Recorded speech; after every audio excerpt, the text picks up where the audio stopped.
Hi everyone, and welcome back once more. Welcome to this ZeSmart, which is all about our trust meter.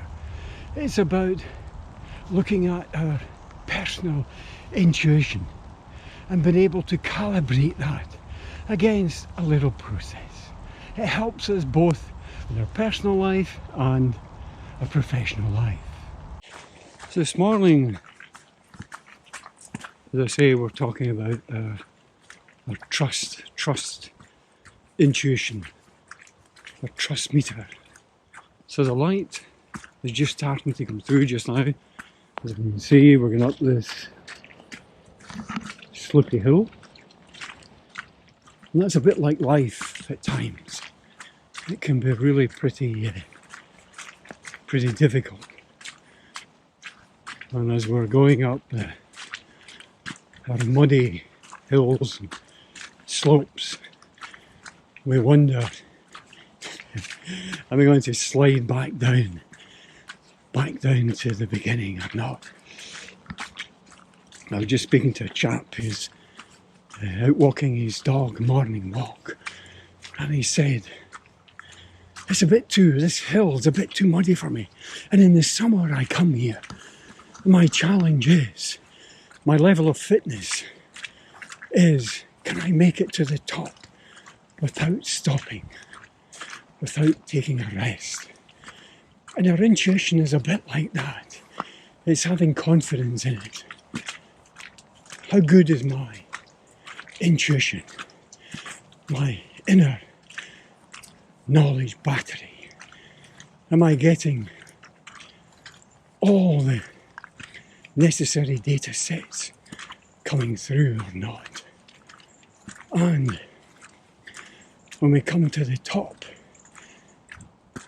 we get an indication of clarity, of visioning.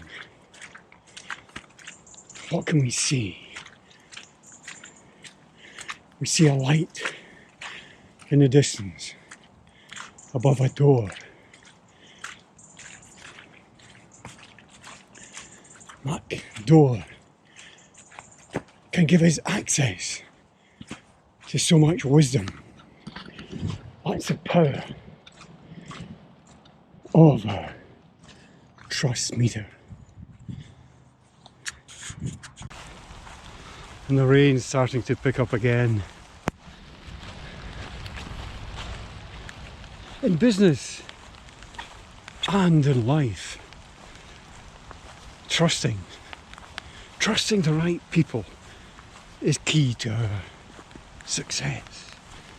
And if we use this simple process, this simple trust meter, we can check out, as I said, our trust intuition. Coming down the hill, it's getting a little bit easier. A bit easier to stride out. Yes, underfoot it may be just a little slippy and muddy, but with the right footwear, with the right knowledge and competency, we have the ability to stride out. Some people are predispositioned to trust just about everyone and make themselves vulnerable in both business and life. And others trust no one and they shut themselves off from extraordinary friendship. A few moments ago I met this gentleman who was striding out with his Labrador, and we had this beautiful friendship for a few moments. And particularly in the middle of the pandemic, it's having this capability of connecting strongly with another human being and sharing one's energy and wisdom, knowledge and wisdom as we go along. As I say, if you shut yourself off, you can shut yourself off from extraordinary friendships, alliances, growth possibilities, both in business and life. and we've got construction activities. Sometimes we come across our barriers. We need to construct. We need to think about transformational change. That's what we're doing today. So how good is your intuitive sense of who to trust and who to stay clear from? And this is a colleague of mine who's developed this beautiful trust meter, which I share with you. And let's go through the steps of it. And the light is shining. This helps shine a light. And that was the light, the doorway to a new future, new alliances, new friendships. Let's head along this fresh pathway. I just was speaking to a lady there. She gave out a big sigh. Oh, she said, I've just discovered I've went the wrong way. Maybe at times you've headed the wrong way. Have you trusted the wrong person? How good is your intuition? How good is your judgment of both peoples and wider organisations that's having a great impact in your life at this moment? So what I'd like to share with you is a number of questions for you to think about, and then score them. Score them against your ranking of intuition of people and events.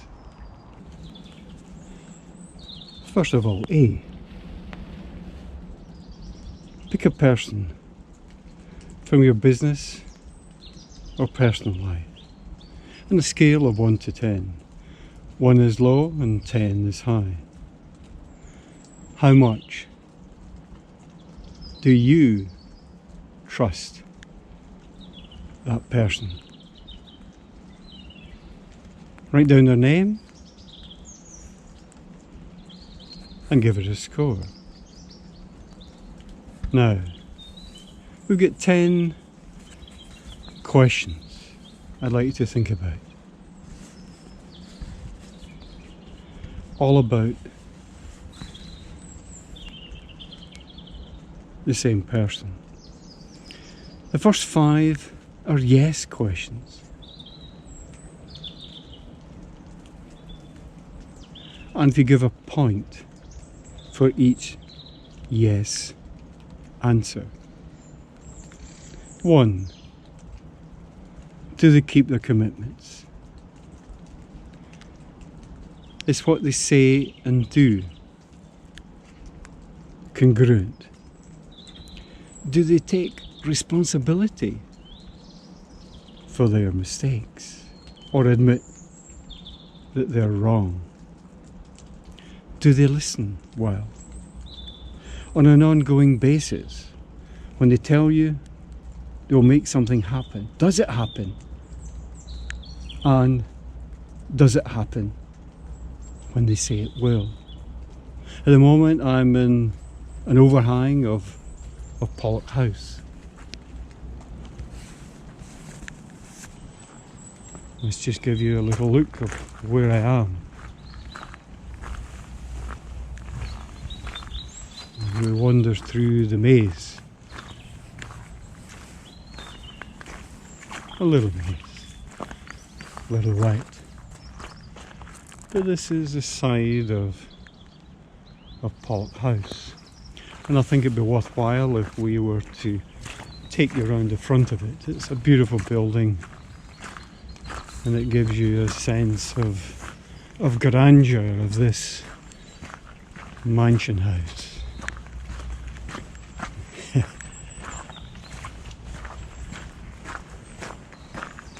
Wandering through.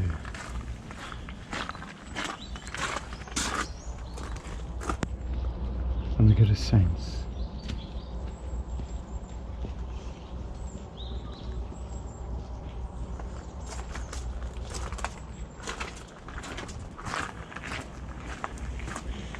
sometimes it's good to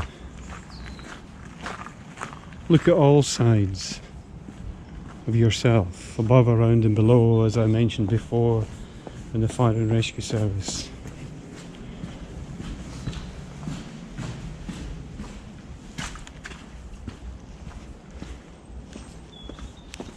So let's look at the grandeur of this building.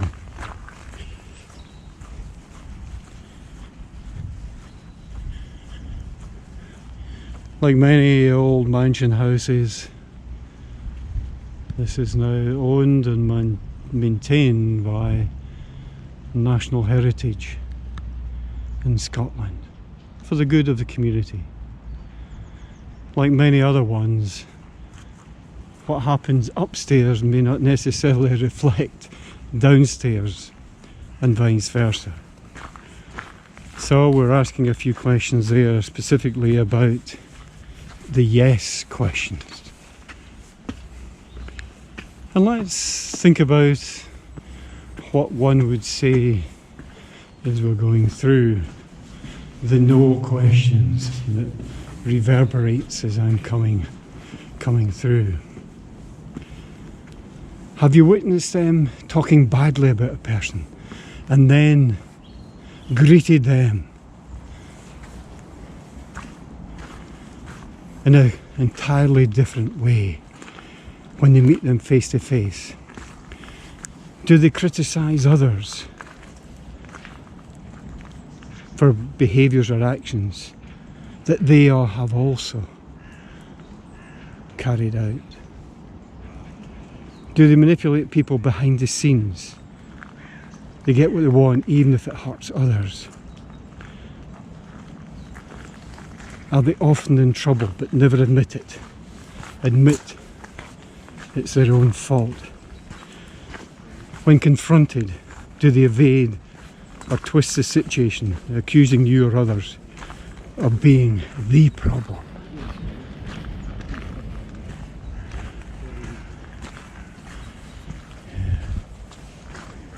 Hi. These apparently trivial questions give us an indication of our behaviours, our values, and how we react moment to moment in everyday life. So now, if you do a summation, how many yeses do you have from the first set of questions? And how many no's do you have from the second part? Total them up and see how this compares with your intuition, your intuition of the person. And this gives you a good indication of your intuitive trust meter. If you need to recalibrate, think about that. Think about your relationships in the future. What's happening to you in your world at this time? Who is it that you can trust, really, really, truly trust? As you may be aware just now, we're being subjected to what some would call psycho operations. There's a lot of misinformation that's been sent out by government bodies at present time, and it's using your critical judgment as to what is true. And what I encourage you to do is do your own research, do your own data research, go to the bottom. As colleagues have said to me, if you want the truth, follow the money. So what I'll be showing you just now up on the screen is something to think about. In the UK at the moment, we've had a recent intervention by a company by the name of Pfizer. So I'd like you to look at the screen just now and give it a trust ranking. Would you really trust this organisation with injecting something within your body? Would you be prepared to do the deeper research and verify of what's being displayed in the screen or not? And if you find that there's any truth in this, would you wish yourself or any member of your family to do business with this organisation. There's another thing to think about is, what is truth? What is really your truth? What is integrity? At the moment we've been advised on a global pandemic in my country, in Scotland. If we do a summation, as we've done just now, of the fatality rates since the beginning of March per population, in Scotland we've a population of 5.5 million or thereabouts. Imperial College London intimated that there would be a fatality rate of 10%. In reality, we've had 0.1%. That's an error rate of 100%. What does that say about the trust rating of that organisation? I'll leave you with these few thoughts to think about. What is it that you can do to make a difference? What is it you can do to get to your truth using your trust meter, your personal intuition? Until next week, onwards and upwards. Bye now.